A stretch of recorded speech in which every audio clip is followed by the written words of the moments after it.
Hello everyone, my name is Pujitha Gunda. My project is prediction of chronic obstructive pulmonary disease using machine learning techniques. We all know that studying zeological data, environmental influences, and the genetic factors allow the practitioners and the clinicians to diagnose the disease early and effectively. So, which is possible by machine learning. So, we have used machine learning, which allows us to build the models that associate a broad range of variables with a disease. Here, we consider the disease as the chronic obstructive pulmonary disease, which means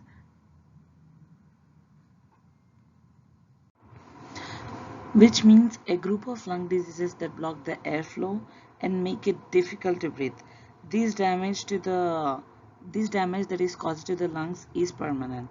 So this is one of the steps we are taking to predict it in the prehand even before attacking the customer.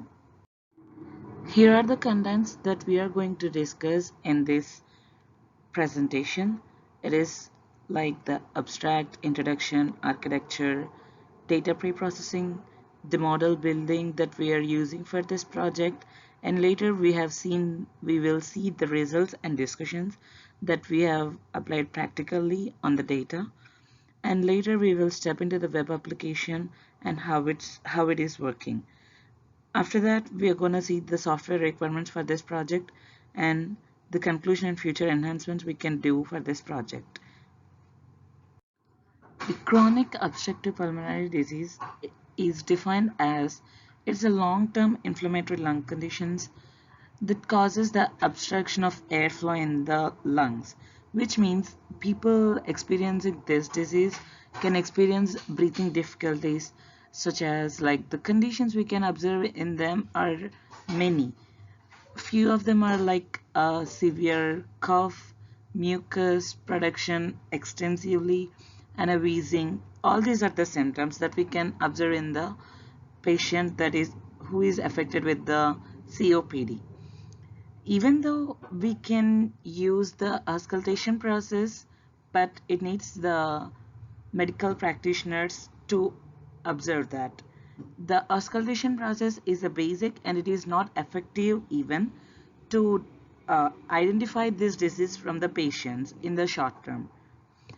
Uh, Apart from the auscultation process, many of the researchers who use it to develop a solution for this disease use the spectrum aspects of lung sounds to detect the difference in their wheezing breaths and the other conditions that they observe. But the poor spectral feature discrimination is not helped for the researchers to grab the features immediately and for the enough performance. So several researchers even have attempted to extract the wheezing features from lung and sound spectrograms. The fluctuations in the wheezing frequency and the background noise easily influenced their methods, which is a very quite common feature. The presented technique, which is used machine learning,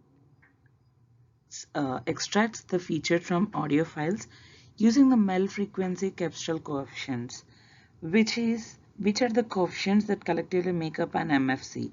MFC is nothing but a MEL frequency cepstrum, which is a representation of a short-term power spectrum of the sound. It is basically based on a linear cosine transform of a log power spectrum on a nonlinear MEL scale of frequency.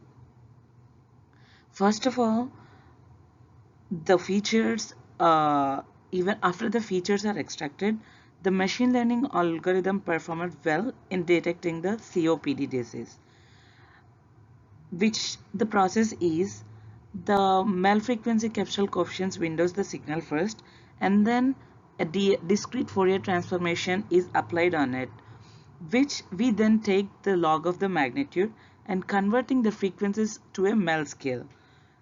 We will apply the inverse discrete cosine transformation to get the results, which are written in the form of a matrix.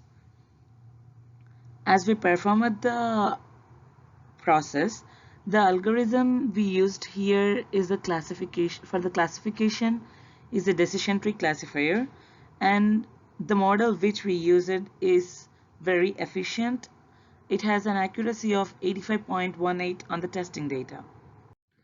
The chronic obstructive pulmonary disease is a long-term lung condition that makes it hard to breathe. It is observed that most of the conditions which are who are exposed to the smoke effects are more prone to get this disease. According to the statistics, the global prevalence of this disease was 10.3% in 2019, which means there are 391.9 million cases among the people aged between 30 to 79 years, based on the goal definition, and 7.6% accounting for 292 million cases. The long-term exposure to things that can irritate the lungs is the most common cause. Most of the 9 cases in the patients, nine people in the patients out of 10 got this disease is mainly due to their exposure to the smoke. This disease might also develop if you have been exposed to things like a dust, air pollution, or certain chemicals for long periods. In the proposed system, the chronic obstructive pulmonary disease is detected with the help of a machine learning algorithms. The lung sounds are collected and they are converted to the format understood by the machine, and the machine learning model is trained for that. The machine learning model used is decision tree classifier, and it has a testing accuracy of 85%. This is the architecture of the project. First of all, we'll take the raw data, audio files, and we will convert this audio data into the desired format that the machine can understand. And then the pre-processing is the step, which continues it to the model building, and it has some evaluation metrics. After that, we can decide the data, we can decide whether the patient is healthy or affected with the disease. First of all, after converting the audio files into the desired format for the machine, we should pre-process the data. The pre-processing is very important step in the data mining and data analysis process that takes the raw data and transforms it into a format that can be understood and analyzed by the computers and machine learning. When using datasets to train the machine learning models, you will often hear the phrase like garbage in, garbage out, which means that if you use bad data to train the model, it will end up with a bad, improperly trained model that won't actually be relevant to the analysis. So the good preprocessed data is even more important than the most powerful algorithms to point the machine learning models. So preprocessing is a step in which it contains the sub-steps as the feature extraction and the data conversion. The feature extraction process can be divided like the unsupervised and supervised. Coming to the unsupervised, it should require the pattern recognition algorithms more. But if it is supervised, we can divide them into the topic which they are into, or the characteristics that the patient are observing, or the other taggings. The main problem in this project is people may experience different number of features. Like one of the patient can experience only wheezing difficulties but not any other conditions. But another patient can experience a wheezing difficulties, difference in the cough and the mucus problems. But he may experience at the low level of the disease. But a person with only the wheezing difficulties can experience the higher level of the disease, which is the main problem here, to divide them based only on the features. So we then convert the data for the pre-processing. The data pre-processing steps has mainly 4 steps. The first one is the data quality assessment. While pre-processing, while we are before converting the data, before training the data into the model, we should check the data whether it is good quality or not. There are different properties like whether they're the mismatched data types, or it has the mixed data values, or the data outliers, or whether we do have any missing data. We should check all these in the quality assessment. The next step is the data cleaning. We all know that data cleaning is the process of adding the missing data, or correcting or repairing or removing the irrelevant data from a dataset. It is the most important step of the pre-processing because this will ensure that the data is ready to go for the downstreams of the needs. So after the data cleaning, we should enter into the data transformation step. The data transformation is after the data cleaning, we will begin to modify the data, which can be happen by using many processes like aggregation, normalization, the feature selection, discretization, and the hierarchy generation. We can generate the data, we can transform the data in by using any of these techniques. And finally, the fourth step is like the data reduction. The data reduction is important because the more data we work with, the harder it will be to analyze, even after cleaning and transforming it. So, depending on the task at hand, we can actually reduce the data to our required levels, which we can reduce them by the properties like we can select only the attribute selection, or the numerosity reduction, or the dimensionality reduction, any other features that we can reduce the data by using. Later, the data should be passed into the model. The model which we use here is the decision tree classifier. We all know that how the decision tree classifier works. The decision tree is a supervised learning technique that can be used for both classification and regression problems, but mostly it is preferred for solving the classification problems. The decision tree is a tree-structured classifier where the internal nodes represent the features of a dataset, the branches represent the decision rules, and each leaf node represents the outcome. In a decision tree, there are two nodes where are the decision node and the leaf node. The decisions or the test are performed on the basis of features of the given dataset. It is a graphical representation for getting all the possible solutions to a decision on the given or to a problem on the given conditions. After passing the data to the model, like on the decision tree, we should consider the evaluation metrics. We can divide the data that is the outcome of the decision tree. We can divide them like depending on the accuracy or the precision or the recall or F1 score. By based on all these metrics, we should decide whether the person is healthy or affected. Detailing the data preprocessing step, first of all, we'll convert the raw data into the format that can be understood by the algorithm. It is mainly called as data preprocessing. The input data consists of the audio files and a CSV file, which will describe the class of the corresponding audio file. The audio file consists of the breathing sounds having different frequencies from the patient. It consists of each and every audio file is different for each and every patient. The time frequency domain features of the different audio files are to be extracted. The technique we used here to extract the features is called the Mel frequency capsular coefficients, as I mentioned previously. The function of these coefficients returns a 2D array. The two-dimensional array is later then converted into a one-dimensional array consisting the mean of the elements of each row. Then we should consider the minimum, maximum, and mode of the features for the better discrimination calculation. All these features are appended into a data frame along with the age, gender, and class of the particular patient.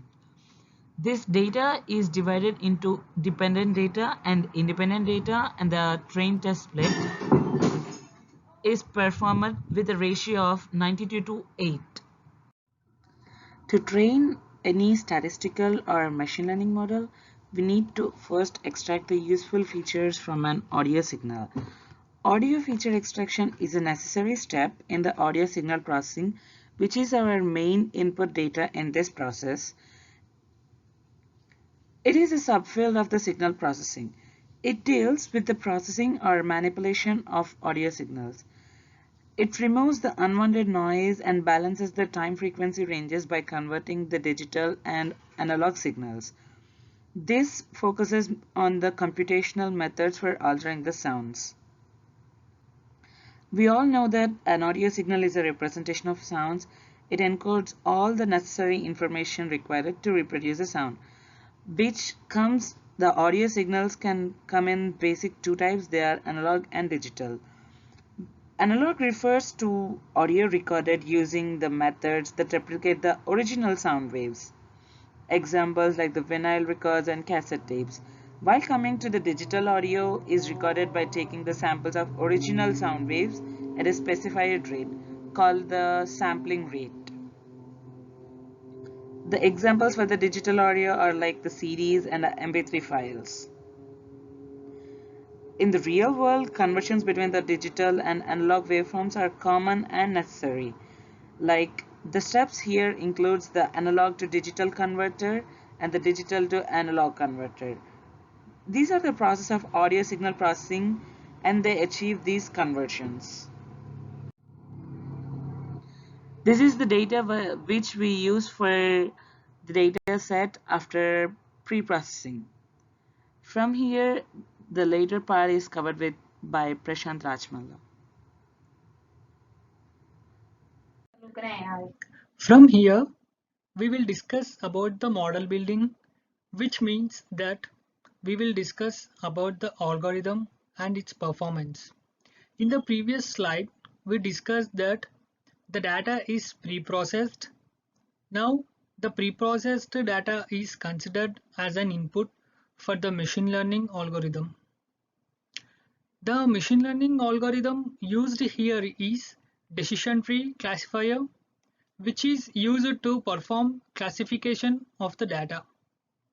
Decision tree is considered as supervised learning algorithm, which can be used for classification and regression. Classification is also based on two steps, learning and prediction. Training data is used in learning step and test data for the prediction step. There are many parameters which are used for the classification. In order to tune the parameters, we use hyperparameter tuning. This process helps in finding out optimal values of the learning algorithm. Here, some of the parameters such as maximum depth, minimum sample sleeve, etc. In this way, the data is classified and the accuracy for training data is 99% and the testing data is 85%. Now coming to the results. To evaluate the algorithm results, we use different evaluation metrics such as confusion matrix. Confusion matrix defines the performance of the algorithm. Some of the metrics in confusion matrix is accuracy, precision, recall, F1 score, and area under the curve. The model's accuracy for training data is 99.67%, while its accuracy for testing data is 85.18%. The model's precision for training data is 100%, while its accuracy for testing data is 76.92%. The F1 score for training data is 99.45%, while that for testing data is 83.33%. The model's recall for testing data is 98.92%, while that for testing data is 90.90%. The area under curve is 99.76 for training data and 84.89 for testing data. Based on these metrics, our model is efficient for classifying the pulmonary disease. The figure explains about the confusion matrix for both training and testing data. As we discussed regarding the evaluation metrics in the previous slide, this table shows all the values of the metrics which are used for classification algorithm. Also, the receiver's operating characteristic curves are mentioned for both training and the test data based on the area. As area under the curve is 99.76% for training data, so the area is considered as 1 and the curve is defined based on that. Same for the testing data as well. So area is considered as 0.85 and the curve is defined. To test these results, a web application has been developed and machine learning model is deployed. User directly interacts with the web application, which helps him to interact with the machine learning model. Django framework is used to deploy the machine learning model on the web application. The web application software accepts the user's input parameters and does prediction, which returns the output. This is the web application that we have created, which consists of parameters like audio file, age, and gender. Once the audio file is given and the age, gender are submitted, then if we click submit, then it gives output by loading to the next page. The audio file is pre-processed as explained in the previous slides, which helps in predicting the output. All these parameters are mentioned based on its requirements.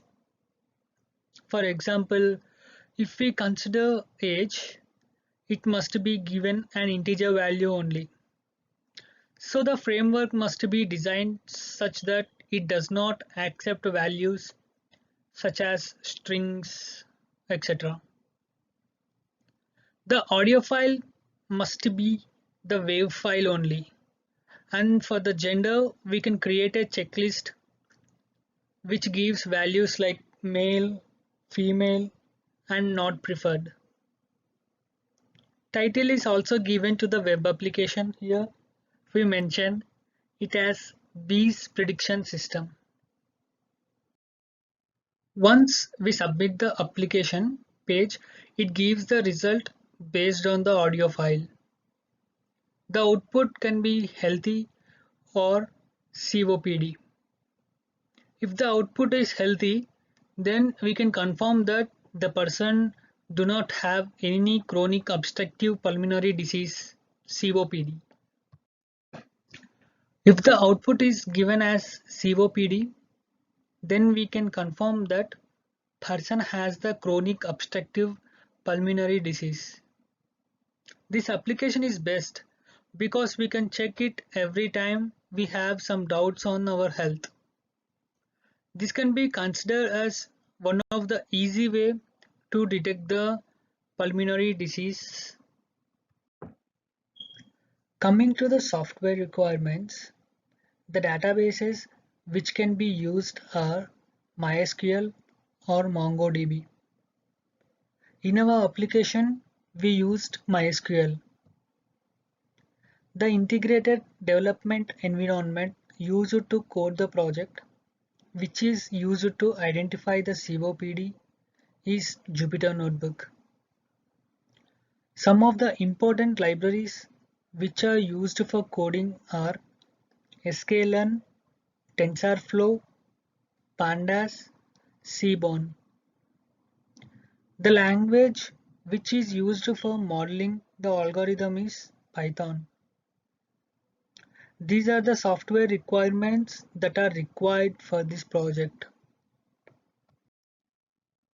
Coming to the conclusion and future scope.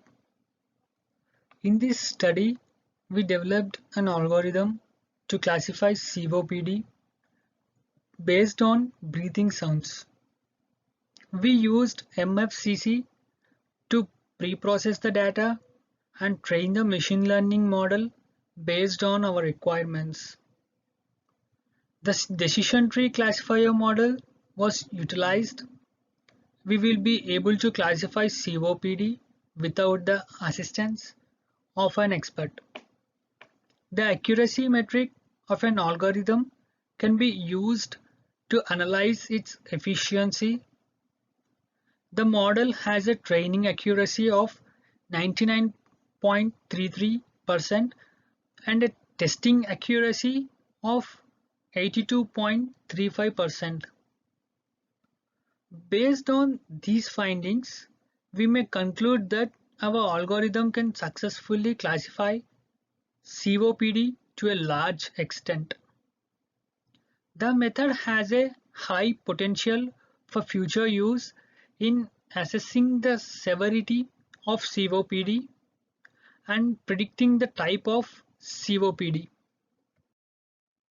These are some of the references which are used for developing the project. I have mentioned the URLs of the references. You can check it out for any kind of information.